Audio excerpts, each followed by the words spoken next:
Hello student, welcome to Vidyaradhana Academy. मैं आपका Durgesh sir. हमारे यहाँ हमारे एकेडमी में स्टूडेंट को ऐसे सिखाया जाता है कि कोई भी स्टूडेंट किसी भी टॉपिक को आपको अच्छे से एक्सप्लेन कर सकता है। तो हमारे साथ हमारे स्टूडेंट हैं नंदिनी, जो आपको सिखाने वाली हैं, और देखते हैं कौन सा टॉपिक स्टार्ट करने वाली हैं।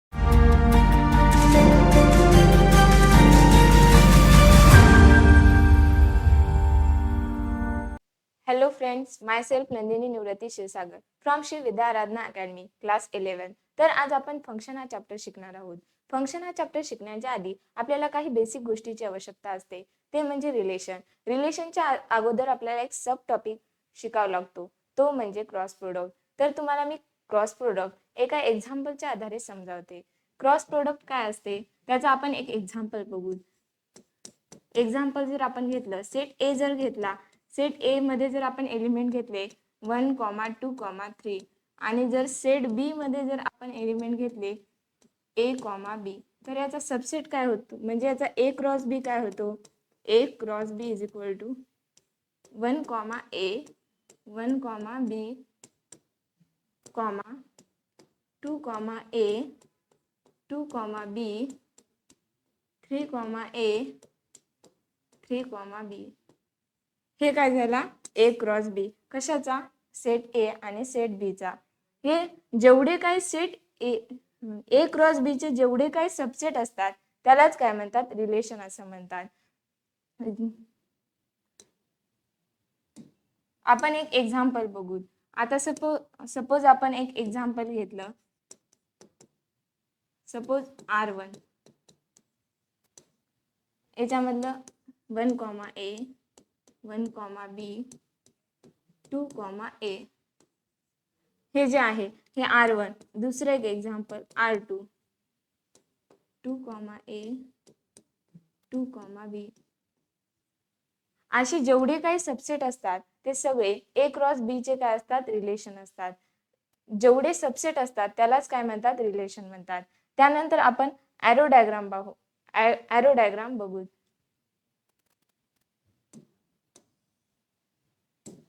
तर आता आपण नेक्स्ट पॉइंट पाहणार आहोत, ॲरो डायग्राम ऑफ रिलेशन.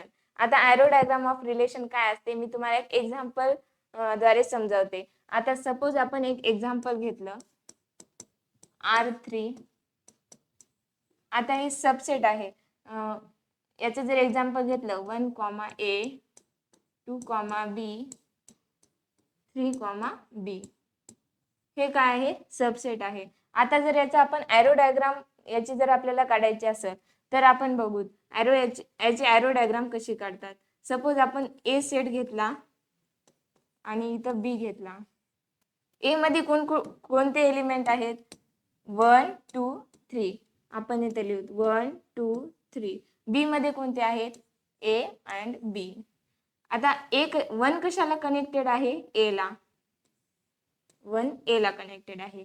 2 कशाला कनेक्टेड आहे, बी ला. 2 बी ला कनेक्टेड. 3 कशाला कनेक्टेड आहे, बी ला. म्हणजे याच्यामध्ये काय आहे, ए ची प्री इमेज काय आहे, 1 आहे. बी ची प्री इमेज काय आहे, 2 आणि 3 आहे. आणि 1 ची इमेज काय आहे, ए आहे. आणि 2 आणि 3 ची इमेज काय आहे, बी आहे. तर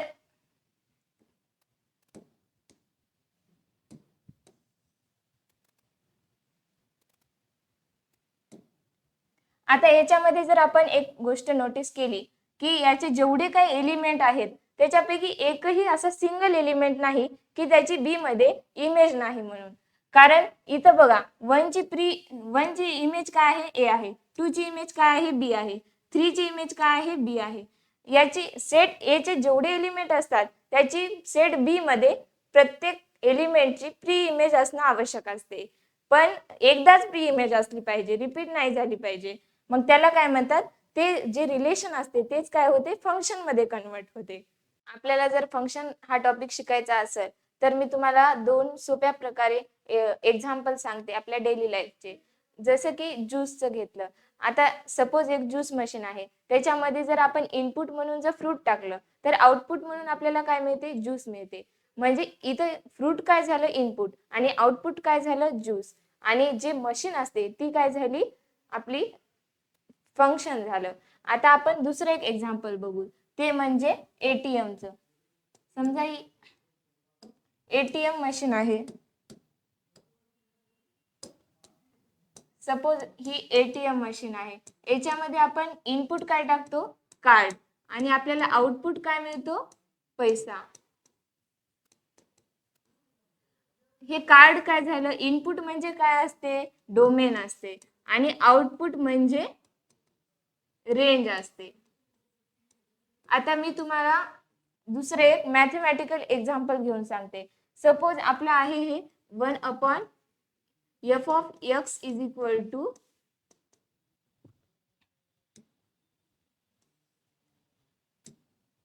सपोज f of x हे घेतलं आपण 1/x जर घेतलं तर याच्यामध्ये आपण इनपुट काय काय करू शकतो? 1 घेऊ शकतो इनपुट म्हणून. 1 जर घेतलं तर काय येते?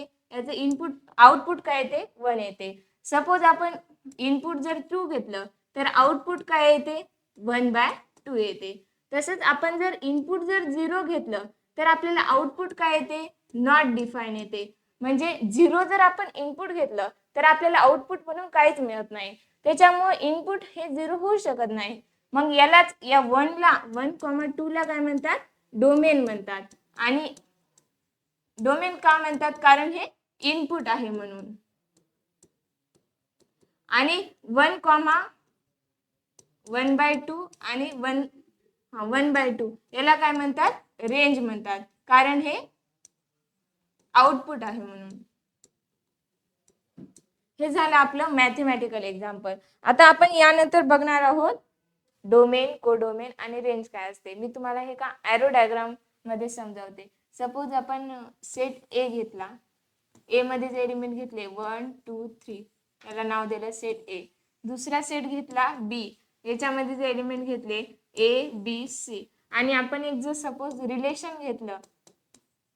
याच्यामध्ये एलिमेंट घेतले 1, ए 2, बी 3, बी.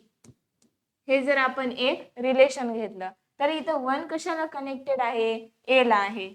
1 कनेक्टेड ए. 2 कशाला कनेक्टेड आहे? बी ला आहे. तसंच 3 कशाला कनेक्टेड आहे? बी ला आहे. म्हणजे ए ची इमेज काय आहे? ए आहे. 1 ची इमेज काय आहे? ए आहे. 2 ची इमेज काय आहे? बी. 3 ची बी इमेज बी आहे. तसंच ए ची प्री इमेज काय आहे? 1 आहे. बी ची प्री इमेज काय आहे? 2 आणि 3 आहे. आता आपल्याला डोमेन कशाला म्हणायचं, रेंज कशाला म्हणायचं आणि कोडोमेन कशाला म्हणायचं हे शिकायचं आहे. रेंज कशाला म्हणतात? जेवढे काही सेट बी चे एलिमेंट असतात ज्याची प्री इमेज सेट ए मध्ये आहे त्याला म्हणतात रेंज म्हणतात. मग इथं रेंज काय आहे? आपण लिहू. इथं रेंज काय आहे? ए, बी. कारण ए, बी का आहे? कारण या ए ची प्री इमेज काय आहे? 1 आहे. बी ची प्री इमेज काय आहे? 2 आणि 3 आहे. तसंच डोमेन कशाला म्हणतात? जेवढे काही सेट ए चे एलिमेंट असतात त्याला म्हणतात डोमेन. जेवढे काही सेट बी चे एलिमेंट असतात त्याला म्हणतात कोडोमेन. मग इथं डोमेन काय आहे?